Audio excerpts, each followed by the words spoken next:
curricular, que es lo que vamos a ver hoy, y después, bueno, la clase que tienen virtual. Vamos a empezar a ver entre todos, para hacer esta recapitulación, que ustedes puedan recordar del encuentro anterior y escriban en el chat qué cosas, situaciones van a mirar desde esta nueva posición que ustedes están, cómo asumen o qué asumen como responsabilidad irrenunciable, qué aspectos a fortalecer para que esto suceda, ¿sí? Qué pueden ofrecer desde el rol, tratando de recordar algunas cuestiones que vimos la clase pasada. ¿Se acuerdan que hablamos de el trabajo colaborativo, la conformación de los equipos de trabajo, de cómo consolidar una visión en común, esa meta que tenemos que tener para lograr la escuela que tenemos? Bueno, a ver qué cosas recuerdan de la clase pasada que nos sirvan para ir respondiendo estas preguntas. ¿Qué situaciones van a mirar desde esta posición? Empecemos por acá. Las que hablamos la clase pasada. ¿Alguien que quiera escribir en el chat? Claro, si quieren también pueden, alguien que lo quiera O decir. quieren abrir el micrófono. A ver, acá ponen. Actuar observando las particularidades de los individuos para lograr el trabajo colaborativo entre todos, asesorando. Asesorando lo vamos a dejar un ratito en suspenso porque lo vamos a ver hoy, pero sí esto de observar las particularidades, nosotros habíamos dicho que en la conformación de los equipos tenemos que optimizar, ¿sí?, los recursos que tenemos, y en esta optimización es, bueno, ver las fortalezas de cada uno de los individuos que conforman el equipo para colocarlos en el lugar donde sean más óptimos. Seguimos, que se desarrollen propuestas de enseñanza acorde a las necesidades de fortalecimiento de los trayectos que tengan los alumnos, consensuadas, colaborativas, relevantes y significativas. Lo podemos sintetizar: la función de conformar el equipo, de la visión que tenemos, es lograr que todos los alumnos aprendan, ¿sí? Entonces, ¿cómo podemos hacer? ¿Qué podemos hacer para lograr eso? Que todos los alumnos aprendan. Entonces, esta conformación de equipo, esta visión, tiene que apuntar a eso, a que podamos mejorar los aprendizajes de los alumnos. Promover el trabajo colaborativo, bien, habíamos hablado de esto, de la distribución de roles, la distribución de tareas, de tener una tarea donde todos sepamos hacia dónde vamos, qué es lo que tenemos que hacer, que cada uno tenga en claro cuál es la función que tiene dentro del equipo. Buscar fortalezas de las personas que trabajan en el equipo, ya lo mencionamos recién. Fortalecer los vínculos, habíamos dicho la importancia de crear un buen clima, y que este se veía favorecido por la comunicación, ¿sí? Como la comunicación creaba buenos climas, y a la vez un buen clima permite una comunicación más profunda, ¿sí? Más centrada en la tarea que tenemos. El clima institucional es fundamental en la conformación de los equipos, donde todos se sientan parte del equipo. Ampliar la mirada para observar con las herramientas, con qué herramientas cuento para organizar.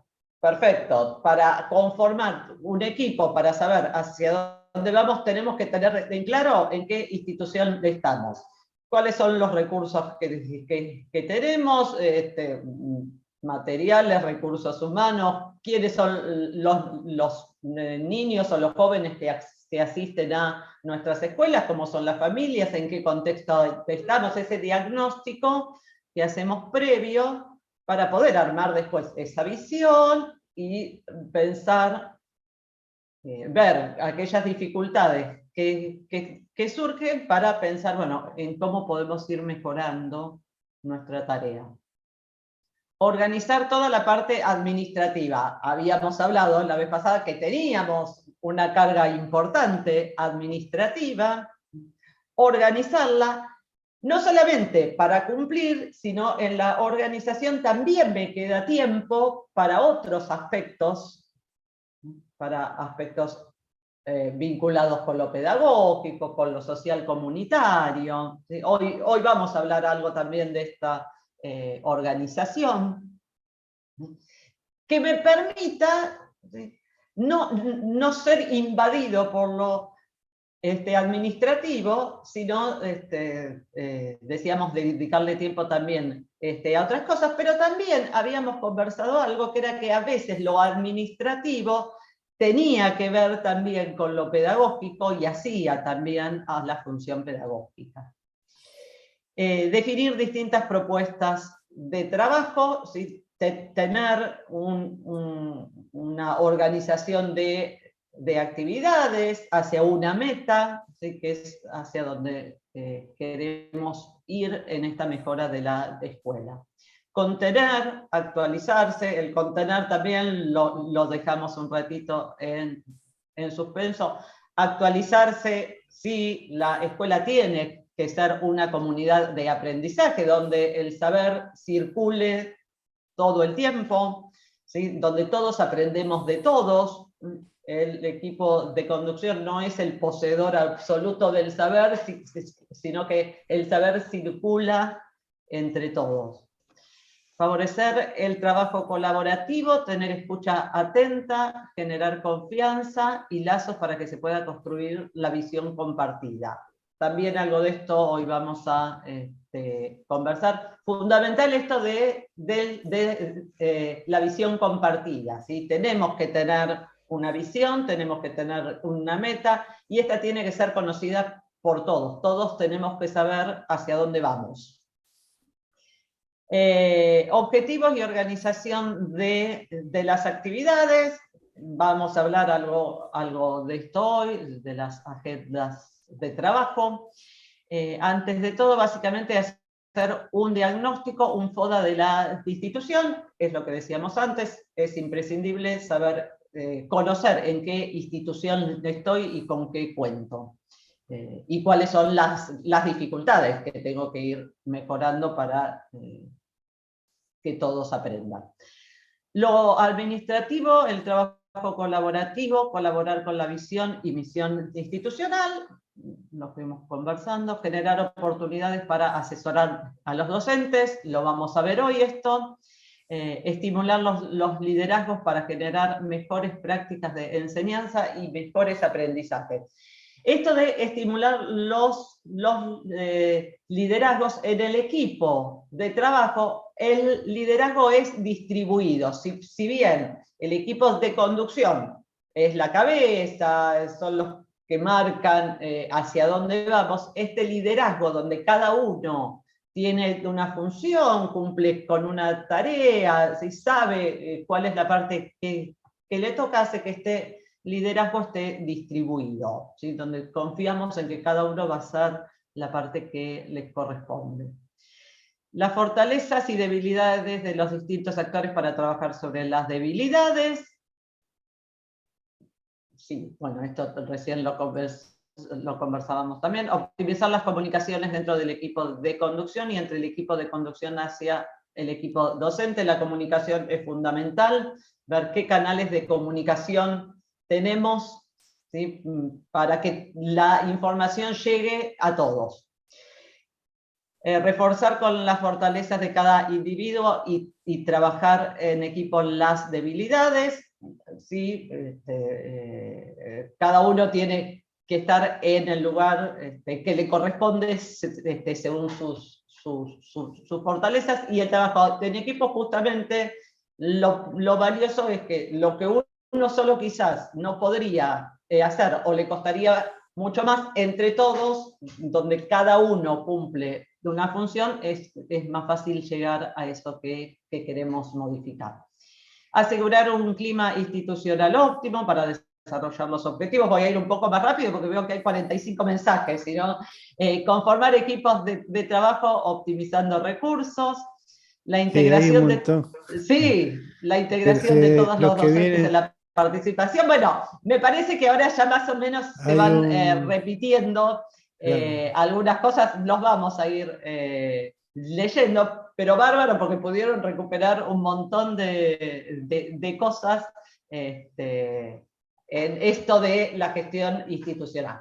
Hoy nos vamos a centrar en la gestión curricular, ¿sí? Sobre qué asesorar, cómo acompañar desde nuestro rol, el armado de agenda, para después, en la clase asincrónica que ustedes tengan a partir de la semana próxima, que van a ver ahí la planificación estratégica, ¿sí? Cómo hacer esta planificación a largo plazo, desde una mirada institucional, pensando en la mejora de la escuela. Pasamos a la siguiente. Bueno, estos son los objetivos del encuentro de hoy. Vamos a centrarnos en esta dimensión pedagógica, en la función de asesoramiento y en la agenda de trabajo. Pasamos. Bien, vamos a entrar ahora a qué es la gestión curricular. Nosotros habíamos visto la clase pasada la gestión institucional, y dentro de la gestión institucional un aspecto es la gestión curricular en la organización escolar. Esta gestión curricular va a tener como objetivo primero la reflexión de los procesos de enseñanza y aprendizaje. Ver cómo está funcionando, reflexionar cada uno en nuestra propia práctica, pero a la vez a nivel institucional.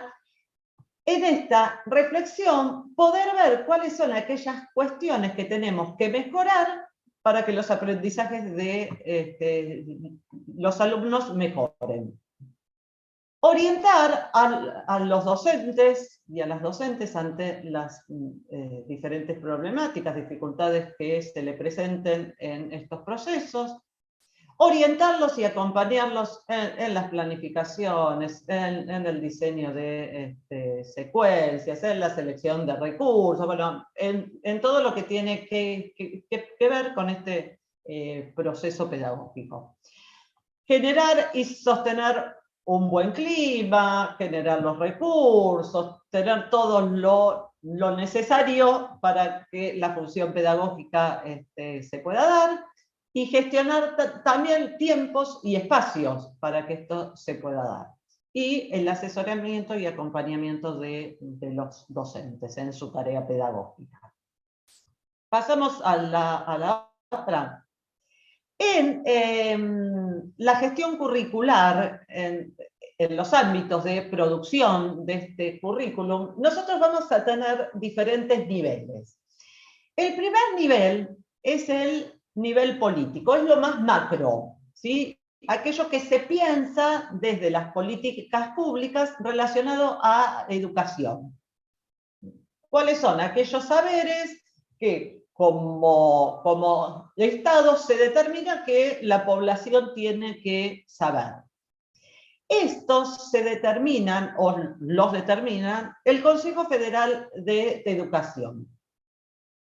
Y baja a las provincias como núcleos de aprendizaje prioritarios. ¿Sí? ¿Cuáles son aquellos saberes básicos que todos los niños, adolescentes, adultos tienen que tener, ¿sí? en todo el país?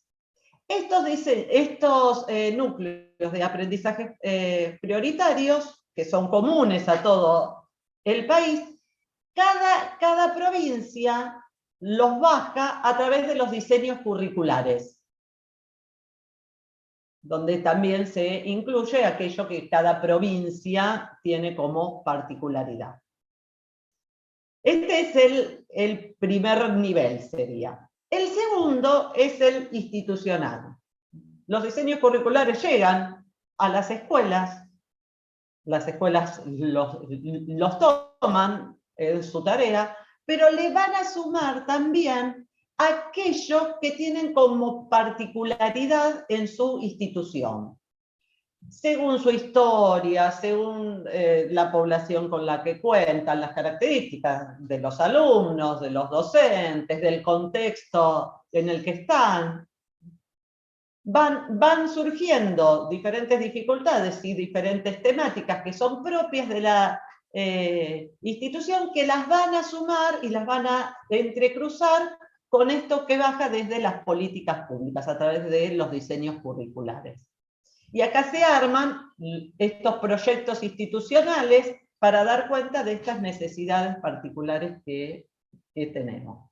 Y el tercer nivel es el nivel áulico, donde al aula llega esto de los diseños curriculares, los proyectos institucionales, y es el lugar donde se entrecruza, donde se pone en juego todo esto, en este vínculo que se da entre el docente y alumno, y a través de estrategias didácticas, estrategias pedagógicas, se pone en juego esto curricular y esto institucional.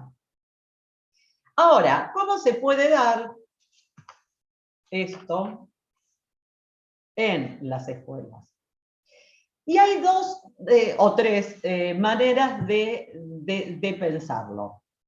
Una es a través de la lógica aplicacionista.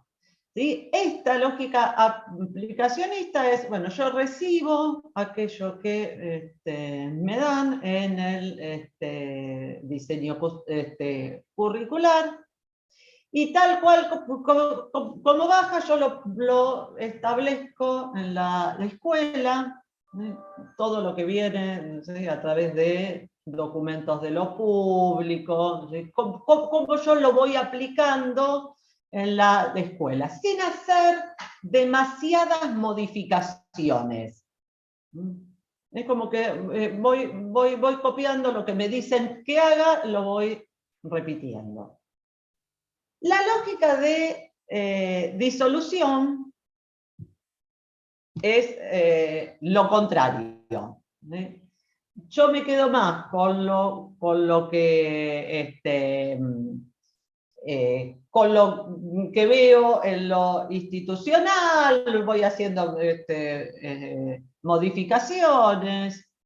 No me rijo tanto por lo que viene de lo curricular, sino que todo se va definiendo en lo que pasa en lo áulico. Voy decidiendo qué se enseña a partir de lo que va surgiendo en la institución y en el aula.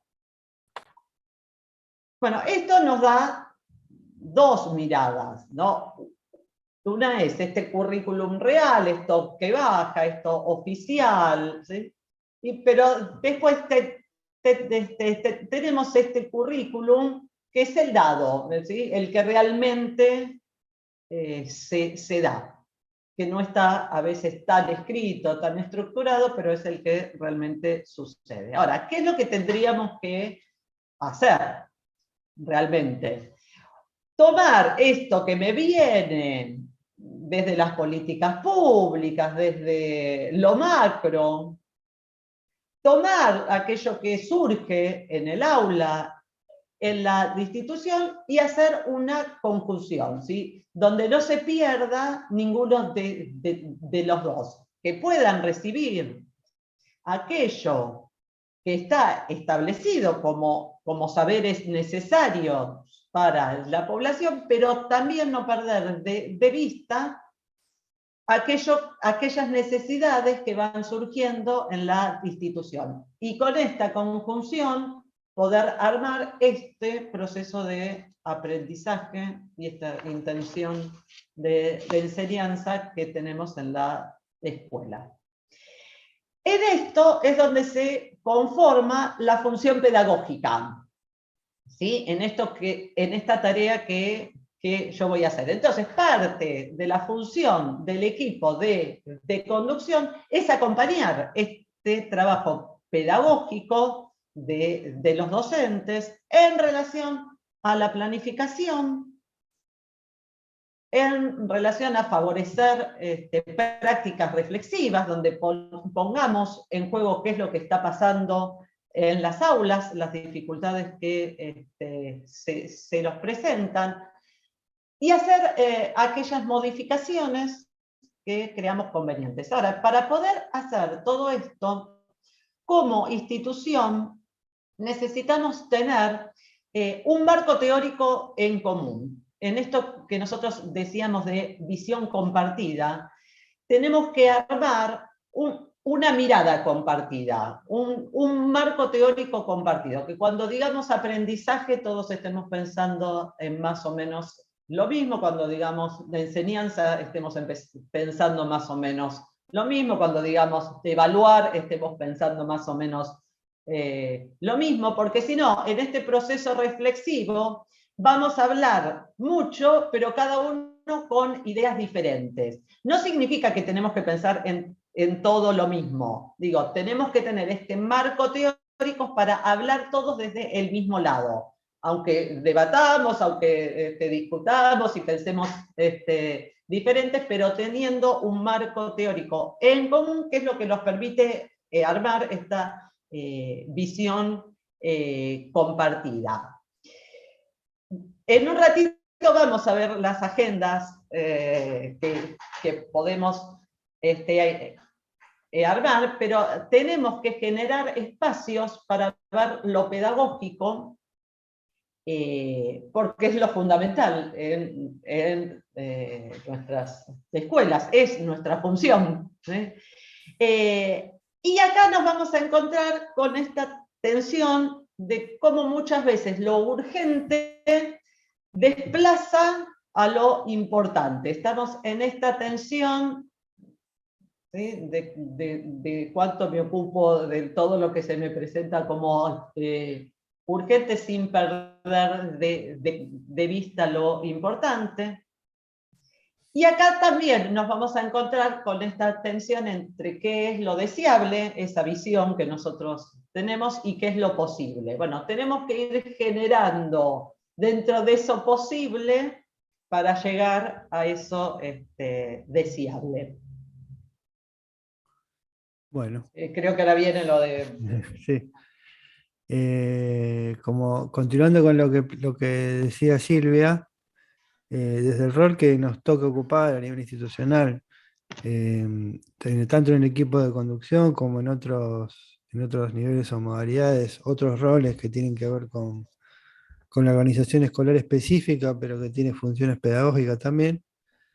La tensión que se expresa entre lo deseable y lo posible, lo prescripto y lo que sucede realmente en las aulas o en los ámbitos o en los espacios donde se llevan a cabo las prácticas de enseñanza y aprendizaje, hace que la lógica aplicacionista, donde lo que viene prescripto pueda ser llevado a cabo sin ningún tipo de modificación, y las únicas modificaciones que se aplican son para poder cumplir con la mayor cantidad de contenidos posibles de acuerdo a lo que viene en el diseño curricular. Muy probablemente nos vamos a encontrar con la dificultad de que, de acuerdo a las características de la institución, no sea posible cumplir todo eso que viene prescripto. Y esa visión, digamos, que subyace a esta lógica aplicacionista de que la mejor escuela es la que mayor cantidad de contenidos del diseño curricular puede poner en práctica, es como que se desmorona un poco, ¿no? Y en el caso de la otra lógica, que es totalmente contraria a esta situación, que me cierro la puerta del aula y de acuerdo a lo que yo considero que es relevante, que es importante, enseño, y de acuerdo a mi visión hago lo que considero que es correcto hacer, también se choca con una situación que es que los estudiantes, los alumnos, alumnas, los niños, niñas, adolescentes y adultos no van a tener una distribución de saberes, por decirlo de alguna forma, o o un aprendizaje significativo en función a la equidad, ¿no? Porque va a haber estudiantes que van a poder aprender lo que viene prescripto de alguna manera, adecuándose a las características institucionales y de la población, y otros que no, porque básicamente no hay una adecuación a esos contenidos.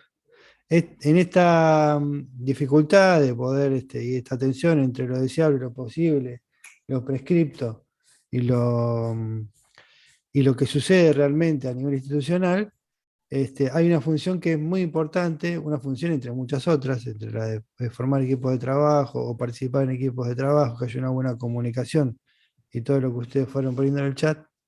Hay una función que es importante, que es la del acompañamiento y el asesoramiento.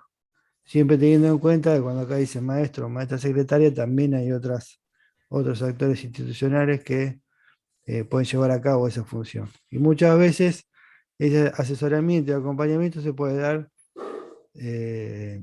o sería deseable que se den, muchas veces esos espacios no se producen entre colegas, ¿no? Que de acuerdo a la mirada que tienen, distinta, a la experiencia, a la formación, nos puede aportar una perspectiva que nosotros no teníamos por estar enfrascados en en una situación rutinizada o naturalizada. Entonces, cuando hablamos de asesorar y acompañar, nos vamos a basar en dos textos que ustedes tienen para este encuentro. Uno que es una selección de páginas de un texto de Nicastro, y el otro que es el texto se me fue el nombre ahora, de Anijovic y Capiletti. Sí, no importa. Pero bueno, hablan del asesoramiento y sobre todo nos vamos a basar en estas primeras dos diapositivas en lo que se plantea en el texto de Nicastro, que tiene una particular forma de escribir y a veces se presta a confusión. Lo que sí podemos especificar o definir más o menos claramente es qué es asesorar por un lado y para qué sirve, ¿no? Primero, ¿qué es asesorar? Asesorar lo podemos plantear como un proceso, como un plan, como un ciclo. Hay distintas definiciones acerca de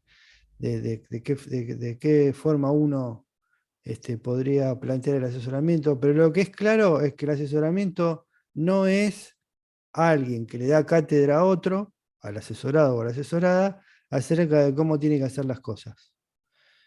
Es un proceso en el cual están involucrados o forman parte asesora y asesorado.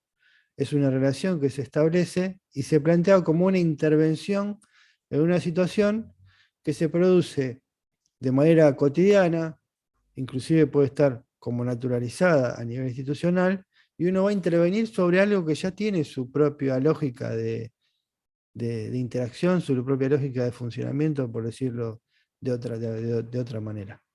Esa intervención no puede ser copiada de la misma forma a distintas situaciones, como si fuese una receta, en una misma institución, con problemas parecidos, con distintos actores o en diferentes instituciones. ¿Por qué se plantea como una intervención y que no puede ser una cuestión replicable así sin más entre distintas situaciones? Porque es necesario pensar en el asesoramiento en el marco de para la redundancia, de un encuadre. Es decir, uno tiene que tener en cuenta que en esta relación de asesoramiento que se construye entre asesor y asesorado, algunos aspectos, tales como sobre qué se va a asesorar, cuáles son los propósitos que tiene ese asesoramiento, cuáles son los objetivos, cuáles son los recursos con los que contamos, cuál es la posición institucional de quien cumple el rol del asesor o de la asesora, cuál es el punto de vista o el posicionamiento político-pedagógico que toma quien asesora y quien está siendo asesorado, pero sobre todo quien asesora, porque la relación que hay entre el asesor y el asesorado es una relación asimétrica, ¿no? Más cuando, por ejemplo, quien asesora ocupa una posición institucional, que como sabemos, la institución educativa y su lógica organizativa tiene una estructura jerárquica, por decirlo de alguna manera, o cumplimos diferentes roles, y quien cumpla el rol del asesoramiento, obviamente que también eso va a modificar cuál es el encuadre en el que se va a dar esa relación. No es lo mismo que uno asesore a un asesorado en tanto colegas, porque tenemos más experiencia en una situación o porque tenemos simplemente otra mirada y podemos aportar algo distinto, que quien me asesore sea, no sé, el director, la directora o la supervisión o cualquier otro actor. No tiene, digamos, no es que tenga una carga negativa o positiva, sino que en realidad ese encuadre va a ser diferente. La relación de asesoramiento va a ser distinta. Los recursos con los que contemos, los tiempos que tengamos, la forma en que llevamos a cabo ese asesoramiento, el lugar, los tiempos, eso va a determinar o va de alguna manera, no determinar, pero va a darle ciertas características a ese asesoramiento. Entonces, ¿para qué sirve asesorar? Primero, para llevar adelante prácticas reflexivas sobre situaciones que nosotros vivimos como prácticas instaladas, ¿no? Están naturalizadas. Es más, estamos dentro de una misma institución y nos conocemos, generamos lazos, como decíamos la otra vez, con las cuestiones de trabajo en equipo, de trabajo en grupo. Tenemos lazos inclusive de afectividad, nos reconocemos mutuamente, formamos parte de la misma institución, sabemos cómo funciona más o menos la institución, estamos enfrascados en una rutina, por decirlo de otra forma. Y a lo que apunta el asesoramiento es a construir este encuadre, o tener en cuenta este cuadro en el que se da la situación de asesoramiento o la relación de asesoramiento, para poder tener una mirada diferente desde otro lugar, o construir, mejor dicho, esa mirada, para poder reflexionar sobre esas prácticas con el fin, en el mejor de los casos, de mejorar los procesos de enseñanza y aprendizaje, es decir, de mejorar esas prácticas educativas en general. Siguiendo con esto que plantea Nicastro en esas páginas que tenemos seleccionadas, uno puede plantear que asesorar y acompañar en estos procesos no es el solo hecho o la sola situación de estar ahí, como que hay una presencia física solamente para ese acompañamiento, sino que implica, como dijimos hace un ratito, un encuadre que defina cuáles son los propósitos que tenemos en función de este asesoramiento y de este acompañamiento, por ejemplo, en esta gestión pedagógica, en la dimensión de la gestión curricular, y implica además un recorte de la realidad. Nosotros vamos a, en el caso de que cumplamos el rol del asesor o la asesora, junto con el asesorado, que es un proceso en el que aprenden los dos sobre la realidad sobre la que se quiere operar, vamos a hacer un recorte de esa realidad. Vamos a tener que definir cuál es, por decirlo en otras palabras, el objeto de asesoramiento. Con lo cual, vamos a hacer ese recorte, vamos a hacer zoom sobre esa situación, y va a haber otras cosas que vamos a dejar por fuera de ese recorte, de ese encuadre que estamos definiendo de manera colaborativa, donde la comunicación, como dijeron antes, es algo muy importante para poder construir este encuadre de asesoramiento, ¿no? Y como decíamos hace un ratito, este encuadre o este acompañamiento, este asesoramiento, que es como que van de la mano el acompañamiento y el asesoramiento, implica una intervención que permita interrumpir sobre una situación en particular, interrumpir en un sentido figurado, ¿no? Es poner como una especie de freno, detenernos a preguntarnos acerca de cuestiones que tenemos naturalizadas, y en base a esas preguntas, hay una, en base a esas preguntas hay una problematización de la realidad que nos lleva a tener distintas miradas acerca de algo que en otro momento no nos hubiésemos detenido a pensar, porque sabemos que si tenemos siempre una revisión crítica de lo que hacemos a cada rato, nos quedamos contemplando esa realidad y no accionamos, cosa contraria a lo que sucede en la gestión educativa y lo que hacemos los docentes y los colegas en el aula, ¿no? Siempre estamos como planificando y haciendo, pero en esa rutina nos detenemos a pensar continuamente sobre situaciones de la vida cotidiana, porque si no nos paralizaríamos, no podríamos hacer lo que estamos haciendo. Entonces, esta intervención y esta interrupción, entre comillas, de esa situación rutinizada, nos hace generar o producir esta problematización, tener una revisión crítica de esa situación, hacernos nuevas preguntas, tener otra mirada acerca de la situación con el fin de, o con, con el objetivo de mejorar esas prácticas de enseñanza y aprendizaje, ¿no? No es por el solo hecho de vamos a discutir acerca de qué es lo que estamos haciendo y marcarnos y asentarnos en lo que está mal, o lo que consideramos que está mal, sin ningún tipo de perspectiva a que eso mejore.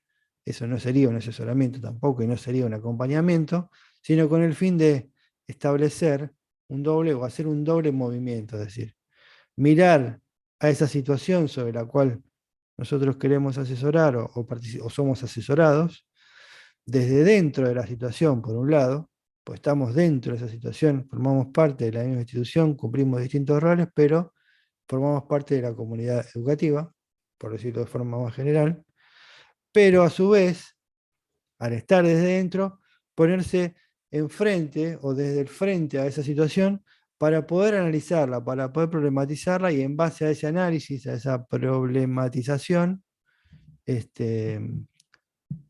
diseñar diversas alternativas de acción para poder intervenir. Lorelei levantó la mano, ¿no? Sí. ¿Lorelei? Sí, Leandro, no sé si me escuchas, ¿me escuchas? Eh, Sí, se escucha.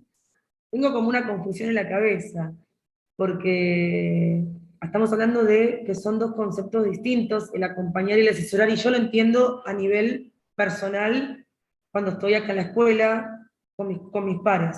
Yo como docente de plástica y que a veces tengo que me preguntan, che, me decís qué es lo que está pasando, cómo puedo hacer esto, eso es asesorar.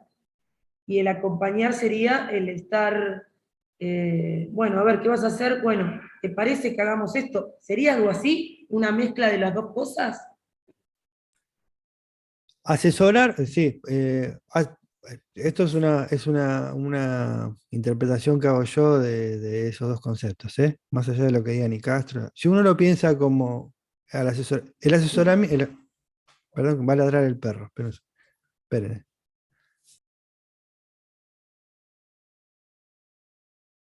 Disculpen.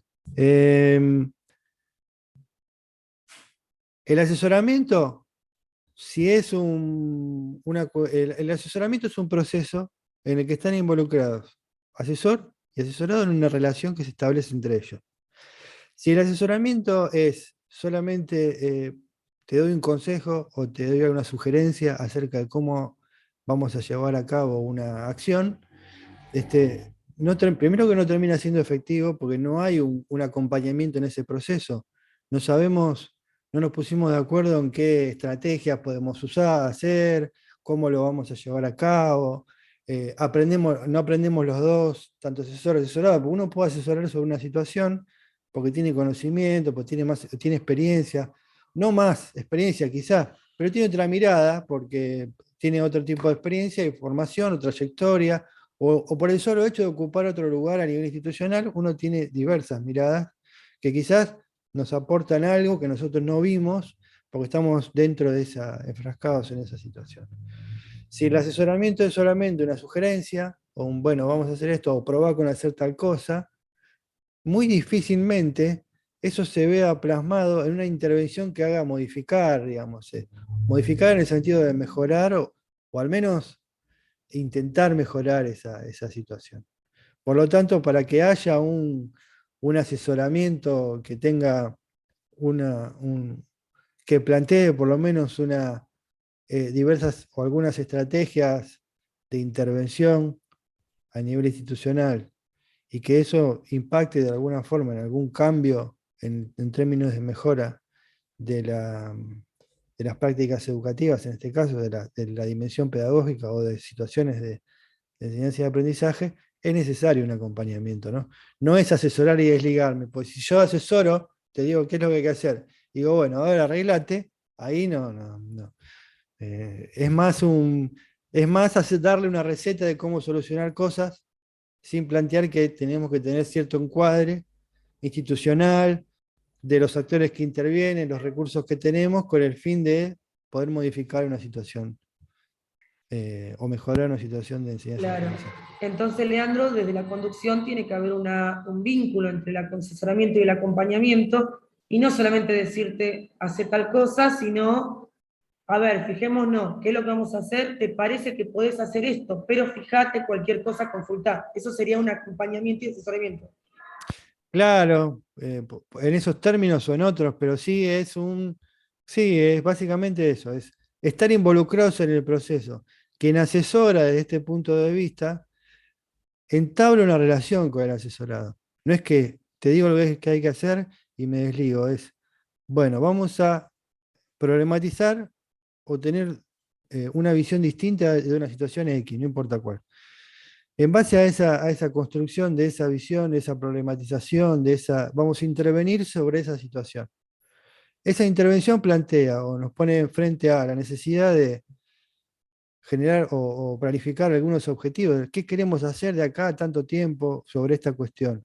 ¿Cómo lo vamos a hacer? ¿Qué recursos vamos a utilizar?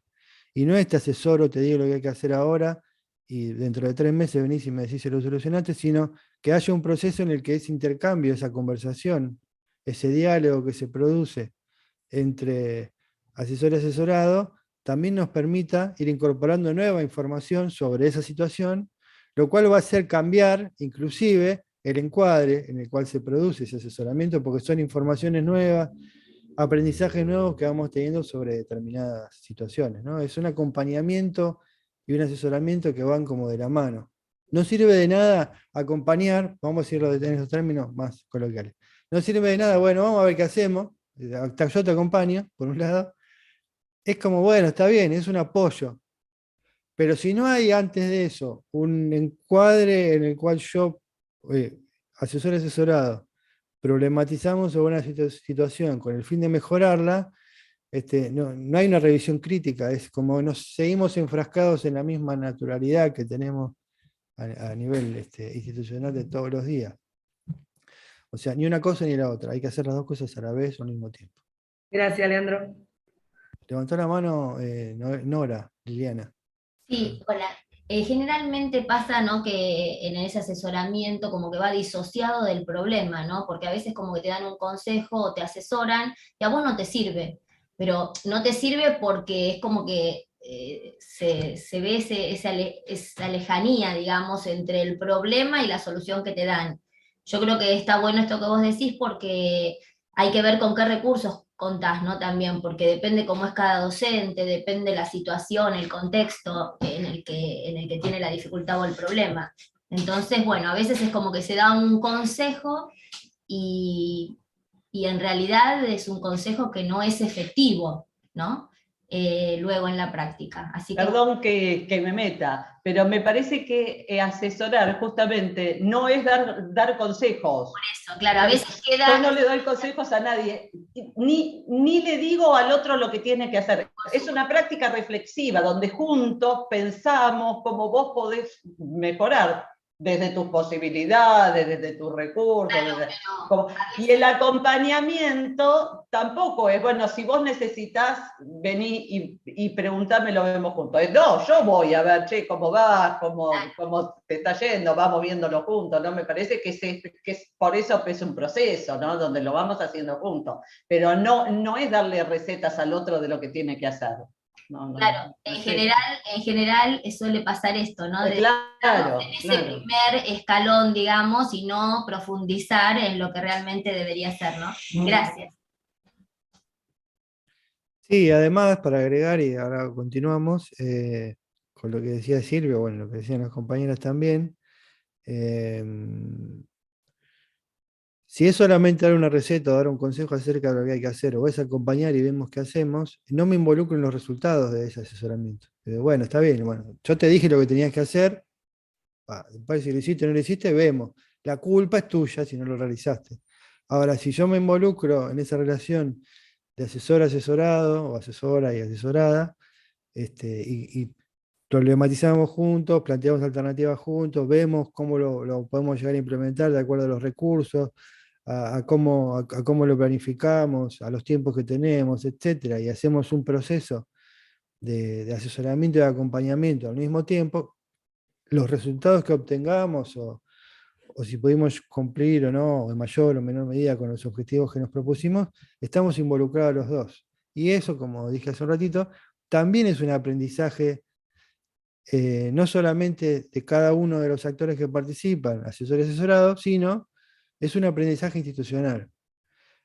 Como decía Nora, muchas veces no pasa esto de pensar el asesoramiento de esta manera, sino que es también por la vorágine institucional que hay, con todos los problemas que nos atraviesan, por todas las situaciones que suceden de manera, que aparecen de manera sorpresiva o urgentes a nivel institucional.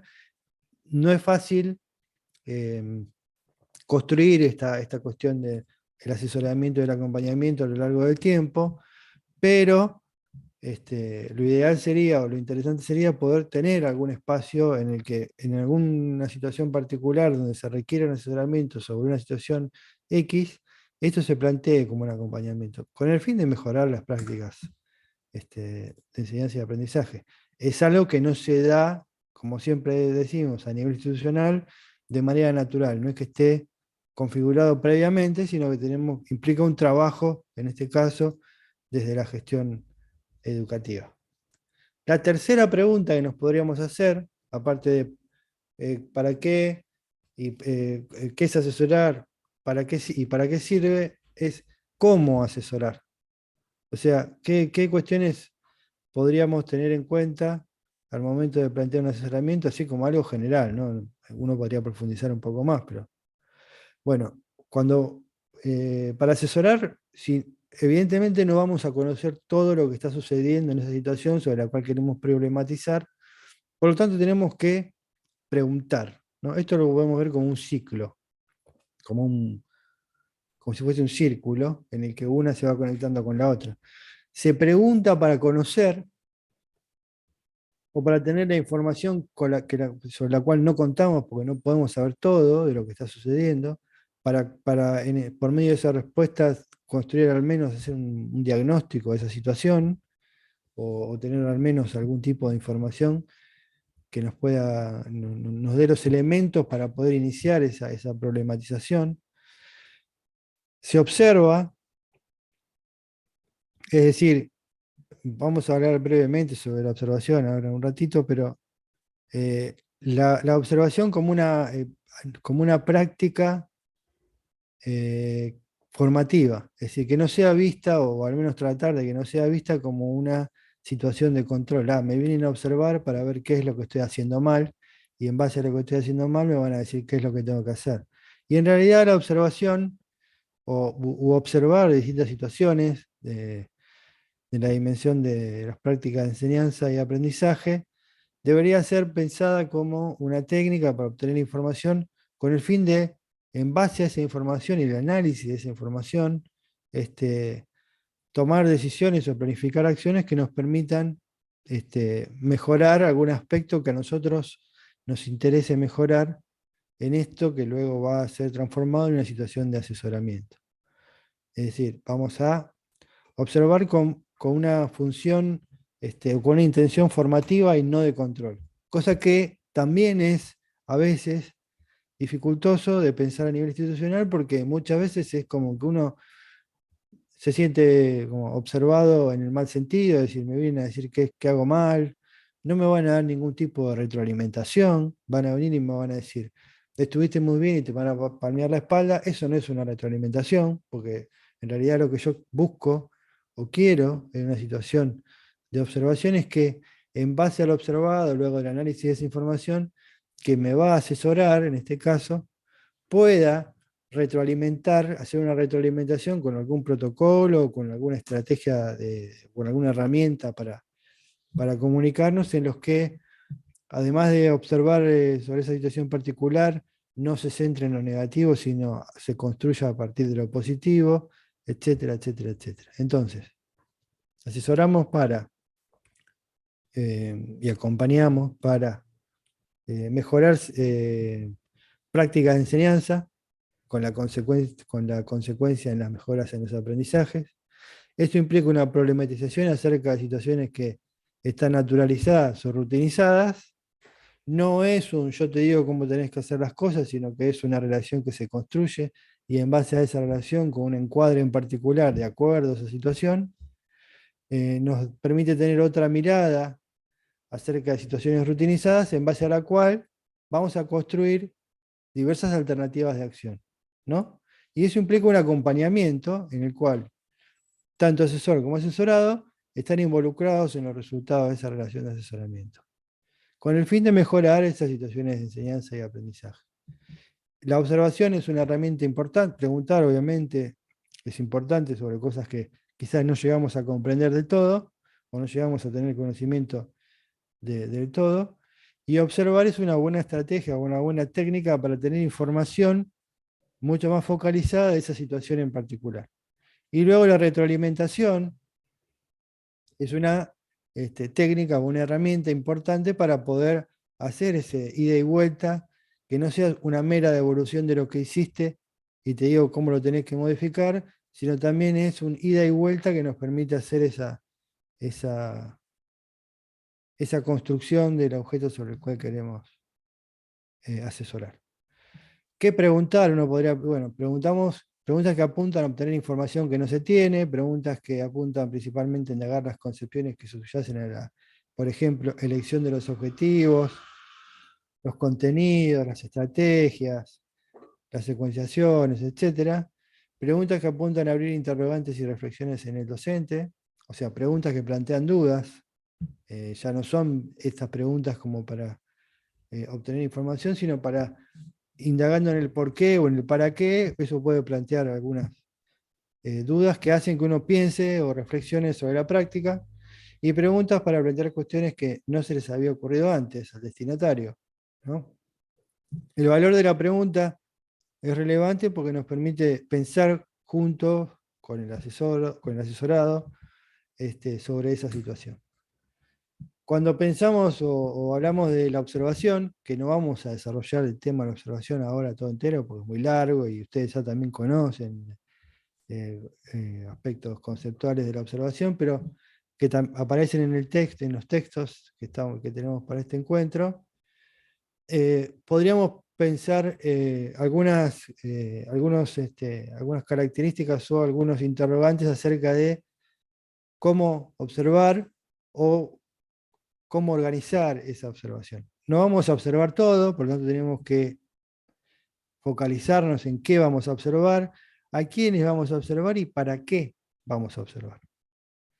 Y además, tener en cuenta que cuando vamos a llevar a cabo una observación, tenemos que tener algún instrumento que nos permita realizar cierto tipo de observación que va a estar determinado, va a estar caracterizado por qué es lo que vamos a observar. No vamos a observar todo, no podemos observar todo, por lo tanto tenemos que hacer foco sobre qué queremos observar. Y lo más importante, y uno de los aspectos más importantes de la observación es que quien va a ser observado, o quienes van a ser observados, tienen que tener claro para qué se los va a observar, qué se va a hacer con esa información, y que no sea visto como una instancia de control, sino que haya un contrato tácito, o no hace falta que uno firme un contrato, pero que se establezca un contrato con los quienes van a ser observados, para que quede claro que lo que se busca en esa observación es analizar situaciones con el fin de mejorarlas, que no es una situación de control, sino de formación. ¿Es fácil que eso suceda? ¿Sucede? Naturalmente no. En muchos casos es una práctica un poco resistida por los docentes, o por nosotros los docentes, pero es necesario generar ese ámbito en el que uno sepa que la observación es para realizar luego este acompañamiento, este asesoramiento, con el fin de mejorar esas situaciones, esas prácticas de enseñanza y aprendizaje. Y otro aspecto a tener en cuenta en la observación, que no es menos relevante, yo creo que es el más importante de todos, además de estas cuestiones y de los instrumentos y de para qué observamos y a quiénes observamos y qué vamos a hacer con la observación, es que Cuando alguien está participando en eso, cuando alguien va a observar una clase o una situación de enseñanza y aprendizaje, es inevitable que la presencia del observador influya sobre esa situación.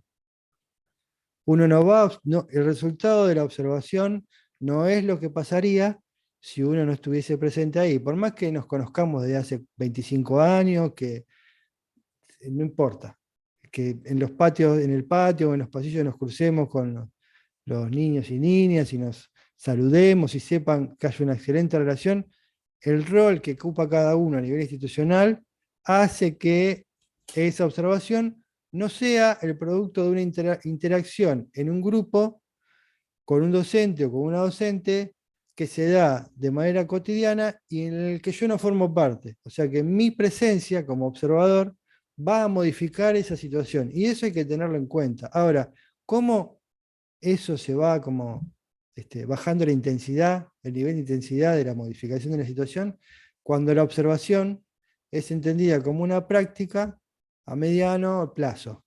O sea, uno participa o observa de manera sistemática. Es decir, se va repitiendo esa observación y esa situación de alguien extraño que me viene a observar deja de ser tan extraña y empieza a formar parte del paisaje, por decirlo de alguna manera. Si bien se modificó la situación sobre la cual se va a observar, ese elemento extraño, por decirlo de otra forma, del observador, empieza como a desaparecer. Ahora, desde el otro lado, desde quien observa, hay que tener en cuenta que uno tiene que tener una mirada crítica a esa situación y siempre haciendo foco sobre lo cual se quiere observar. Es decir, la famosa mirada del extranjero, de construir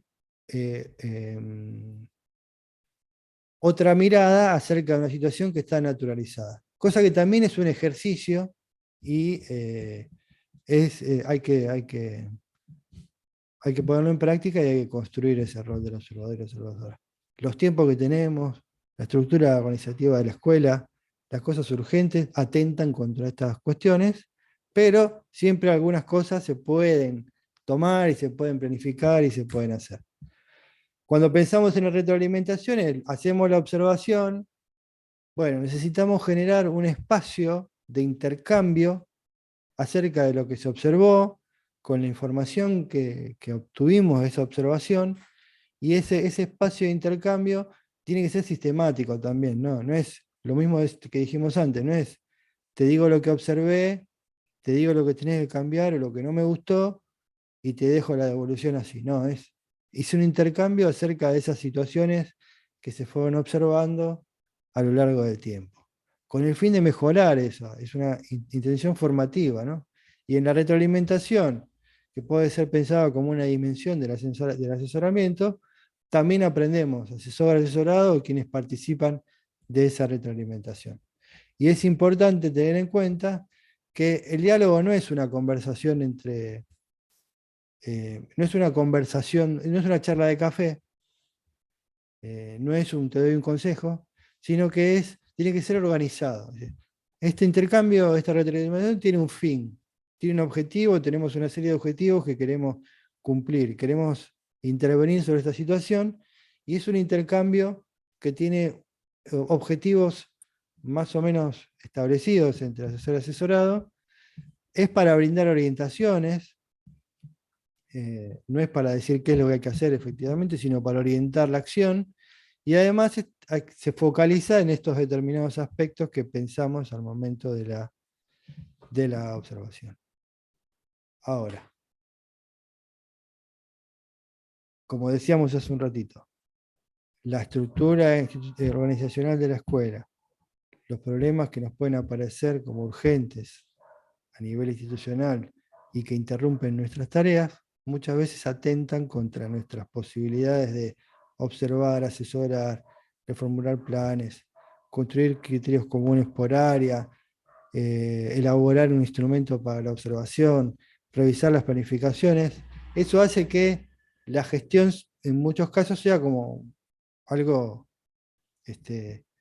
complejo de trabajar en su conjunto. Entonces, de ahí radica la importancia de la construcción de las agendas de trabajo, ¿no? De cómo organizamos la tarea a nivel institucional para poder focalizarnos también en lo que realmente, si bien todas las dimensiones de la gestión educativa son importantes, todos sabemos que la función primordial o esencial de la escuela es la dimensión pedagógica. Entonces, ¿cómo podemos organizar esas agendas de trabajo que nos permitan dejar el espacio suficiente, nunca es suficiente, pero quiero decir, el espacio posible o viable en las cuestiones pedagógicas de la institución educativa? Y la construcción de agendas de trabajo que nos permitan organizar esa gestión educativa es relevante, ¿no? Perdón, pero hablé demasiado, no paré. Vamos a plantearles la siguiente, para que también haya un intercambio entre colegas y con distintas miradas también, ¿no? Y como sabemos hay distintos roles. A ver, Silvia, te dejo un segundito la palabra Dale, y me tocan el yo les timbre. Me tocan planteo el timbre, sí. dale, la actividad. La idea, como decía, es que ahora puedan intercambiar ustedes un poquito desde los diferentes roles que estén cumpliendo o a los que estén aspirando cumplir. Y vamos a hacer lo siguiente. Nos vamos a dividir en pequeños grupos y vamos a tratar de armar una agenda de trabajo, ¿sí? Donde podamos establecer algunos horarios, algunas responsabilidades, algunas tareas, ¿sí? Y quizás alguno ya está en el cargo y puede compartir su agenda real para conversar cuál sería la agenda esperable. Bueno, que puedan intercambiar y armar esta agenda y después clasificar las tareas. Bueno, ¿cuántas tareas serían administrativas? ¿Cuántas tareas estarían dentro de lo sociocomunitario? ¿Cuántas tareas estarían dentro de lo pedagógico? Para poder empezar a ver cuánto tiempo le dedicamos a cada una, ¿sí? Entonces, armamos estas agendas y pensando, bueno, a qué dimensión corresponde cada una de las actividades que planteamos. ¿Sí? ¿Está clara la tarea? Bien, bueno, no sé si vos ya tenés, Leandro, armado. ¿Te puedo hacer una pregunta? Sí, cómo no. Que no sé si no me quedó claro. Sí. ¿Esta agenda es una agenda de una semana, es una agenda de un día? Sí, perdón, no. Vamos a tratar de pensar en una semana. ¿Sí? Actividades a grandes rasgos, no es que tienen que definirlas y detallarlas minuciosamente. Más o menos pensar en una semana, bueno, ¿qué actividades haríamos? ¿Sí? Bueno, ya están armados los grupos y nos vemos Bien, en no sé cuánto un tiempo ratito. tienen. 20 minutos. 20 minutos. Bien, entonces nos vamos a trabajar 20 minutos y volvemos. Y volvemos. Ahí nos vemos. Hasta luego.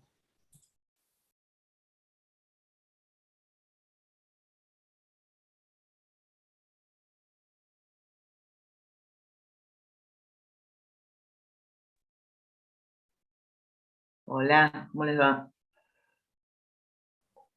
Hola, buen día. Hola, buen día. Buen día. Hola, Mercedes, de ¿Qué vuelta. haces, Horacio, otra vez en el grupo? ¿Todo bien? Todo bien, todo bien. Bueno. ¿Alguno de ustedes está en conducción, secretaría, en algo de eso? Ah, bien, o sea que nos vas a decir la realidad del tema.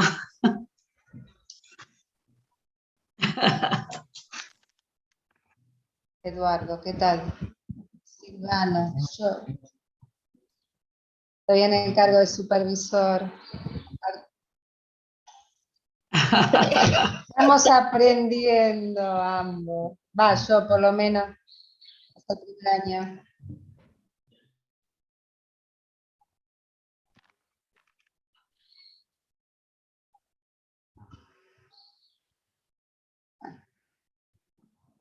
Claro.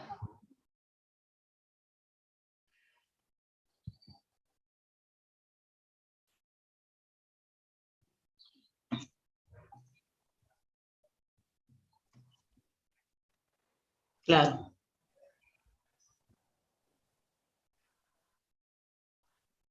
Claro.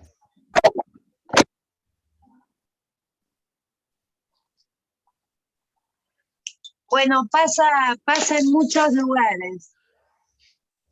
Pasa en lugares. Yo estuve 2 años en un SEC, en la secretaría, y la auxiliar administrativa de 3 veces por semana la pasaron a una, y con la vorágine de expedientes sonamos, ¿viste? Y quedó todo medio distribuido entre todos, y no, la verdad que es bastante compleja la tarea de los sistemas, por lo menos el SADE.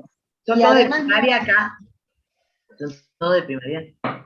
no hay que apoyarse tanto en los auxiliares porque es esto, a veces están y a veces no están. Y uno necesita saber, porque a veces se apoyan, y es lógico, nos sacan la tarea y lo hacen más liviano todo, pero cuando no están desesperamos. Bueno, pero Después lo suponete, tenés que resolver vos en ese momento, y a lo mejor el auxiliar no aparece porque tiene otro problema, porque lo no, designan es que en otro aparte lugar. el auxiliar no tiene por ahí entradas a algunos sistemas. Yo, por ejemplo, que estoy ahora dispensada, y yo dependo de que me estar llamando, porque al no estar más en secretaría no tengo más entrada del CIAL.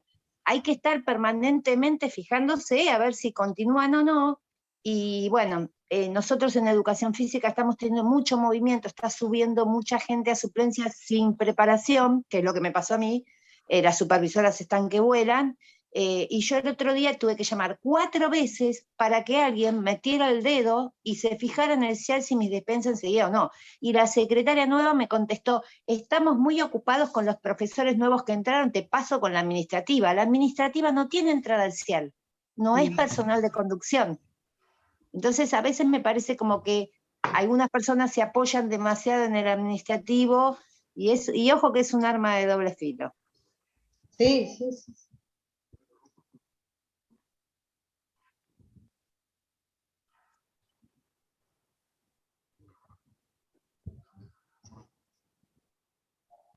Claro. O por lo menos saber cómo es, digamos, lo que uno, conocer qué es lo que uno tiene que hacer. Si después lo delega porque está bien, y es una gran ayuda, pero ya les digo, no se queden con el auxiliar, que obviamente maneja todo lo que es online. Ellos son muy rápidos, en general son chicos jóvenes que manejan el sistema prácticamente, pero bueno, nosotros creo que todos tenemos una edad en donde estamos conviviendo un poco con las dos situaciones, ¿no? Sí. Y el cambio es vertiginoso, Sí. aparte.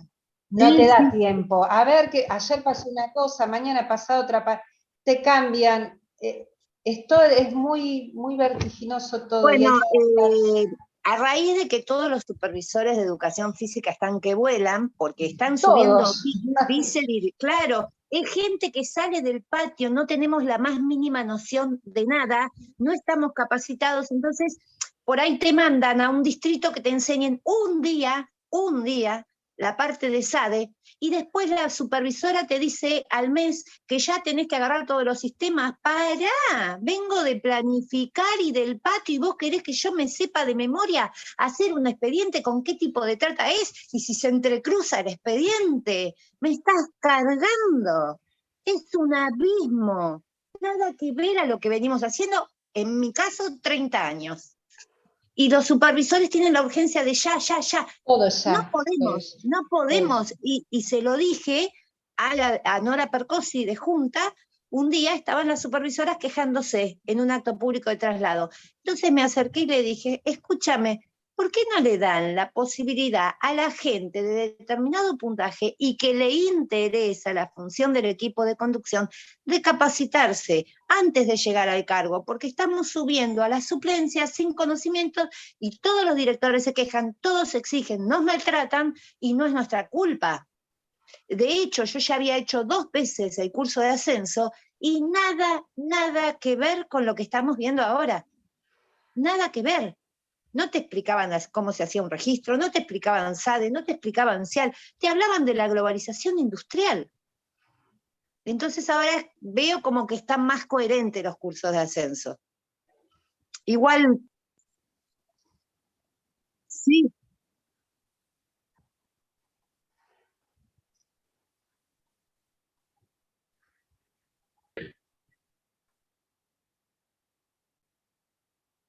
sí,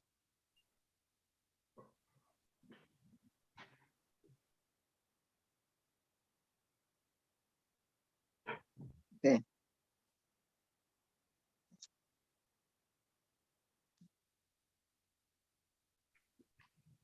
Ujú.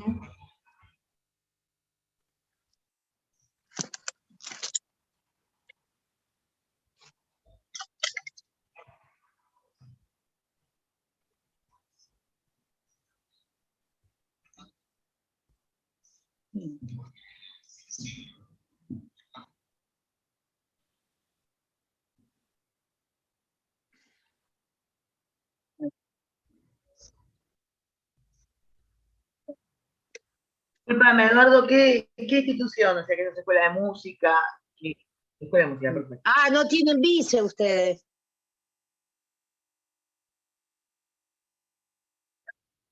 Claro, en el CESEP tampoco hay vice de plástico.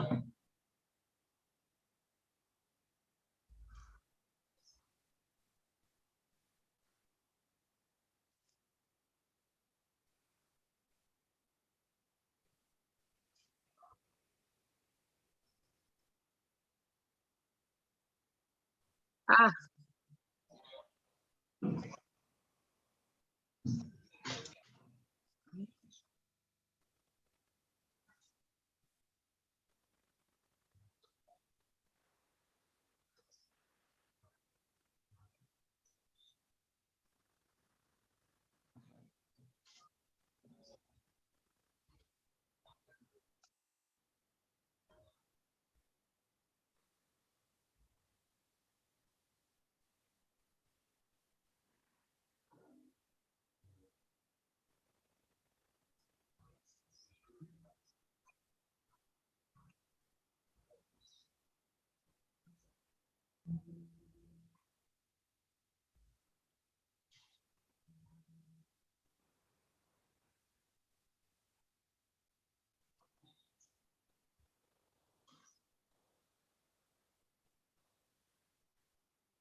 Claro, sí.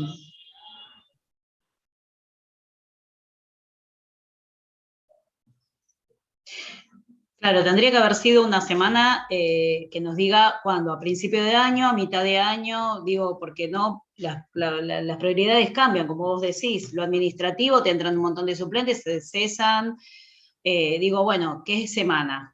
Porque podés Pero es hacer una que semana con todo esto administrativo y el resto queda ahí, digamos, a la espera, bueno, ¿no?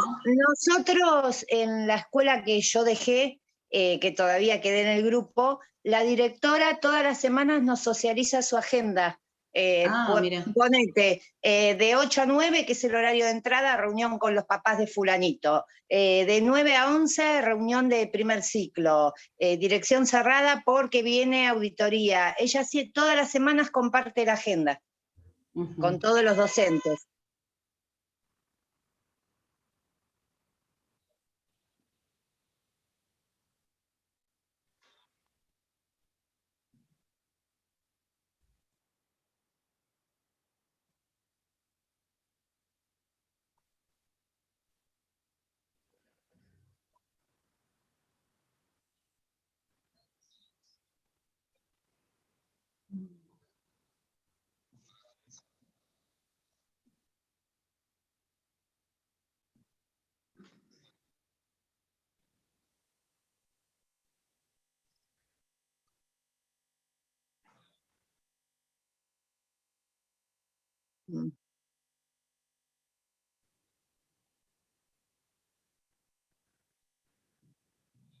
Sí.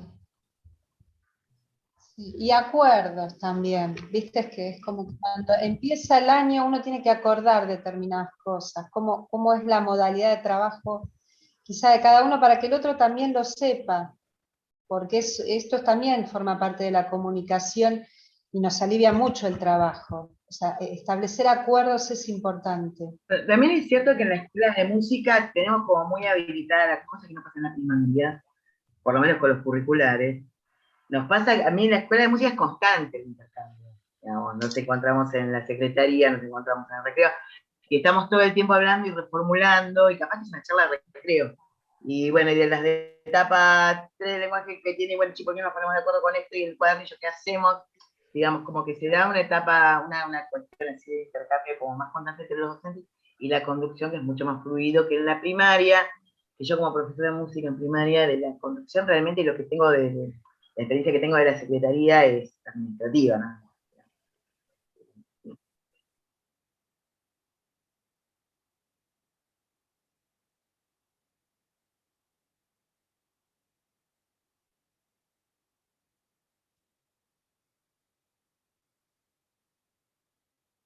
Claro, Claro, eso por eso tres escolares serían. por eso esta cuestión de iguales y de intercambio entre pares, me parece que no sé exactamente entre pares, pero sí esta cosa de familiaridad con la observación y familiaridad con el otro, tan importante para que alguien te observe, para crear ese vínculo de confianza, porque lo que estamos hablando es que necesitas un vínculo de confianza donde uno pueda observar, el otro se pueda sentir observado sin sentirse, no quiero decir, sin que sea una observación policíaca o punitiva o punitivista. ¿Se entiende?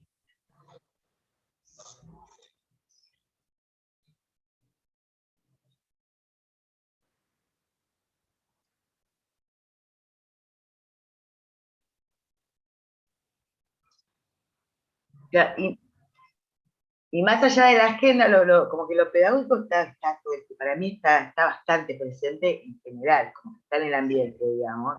Tenemos mucho compromiso. Chicos, perdón, nos quedan 5 minutos.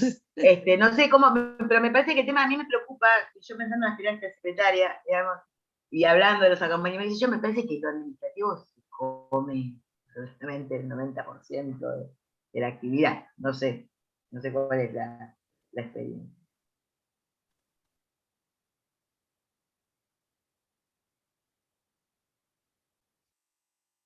Claro. Bueno, lo que vi en los apuntes no está muy claro si la construcción de la agenda es exclusiva del director o la puede armar todo el equipo de conducción.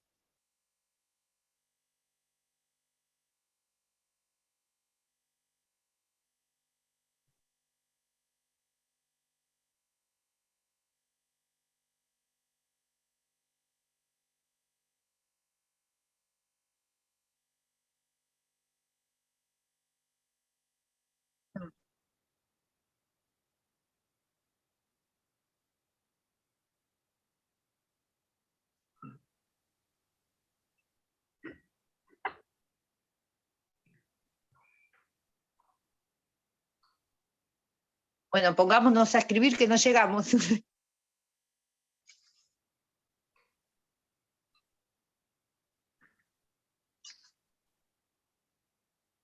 De alguna manera sos el único que está en función en este momento. Claro. Sí, como secretario. Sí. Bueno, tenemos la voz cantante entonces. Sí, vos sabés que yo, o sea, justo yo subo en octubre, tomo en octubre la suplencia y nos agarra en marzo la pandemia. Entonces fue todo muy virtual, no había día, no había horario, no había fin de semana, no había nada. Yo arrancaba a las 10 de la mañana y terminaba a las 12 de la noche. Sí, como todos nos pasó. Sí. Cada uno en su función. Y yo no vi o no compartí esto del armado de la agenda.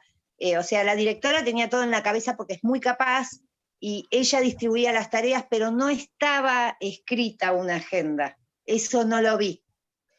Sí. era a la mañana llegar y los que llegaban a la mañana, porque yo era tarde-noche, nosotros nos plegábamos a la 1 de la tarde, comíamos juntas como se podía, y ahí era, hay que hacer esto, hay que hacer lo otro, hoy tiene que salir tal expediente, se manejaban así las cosas en el momento. Sí.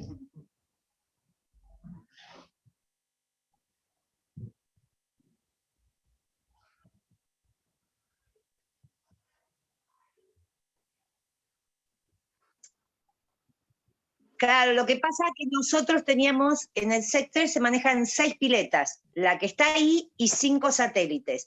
Entonces, claro, los referentes éramos diferentes y el tema de la asistencia por ahí se complicaba. Entonces había el grupo de WhatsApp, el pizarrón, era todo, se implementaban varias estrategias para que no se cuele, que no se pierda nada, porque por ahí llamaban, hoy no voy, y estaba la secretaria de la mañana, y a la tarde, cuando había que hacer los registros, uno no lo tenía, yo era referente y no lo podía volcar al parte mensual, porque yo entraba a la 1 de la tarde y los profes avisan a las 8 de la mañana.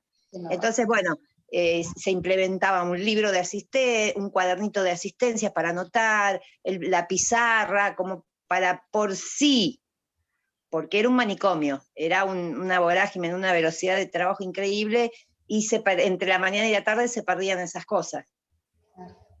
Sí, ahora se empezó a organizar todo presencial, empezaron de vuelta.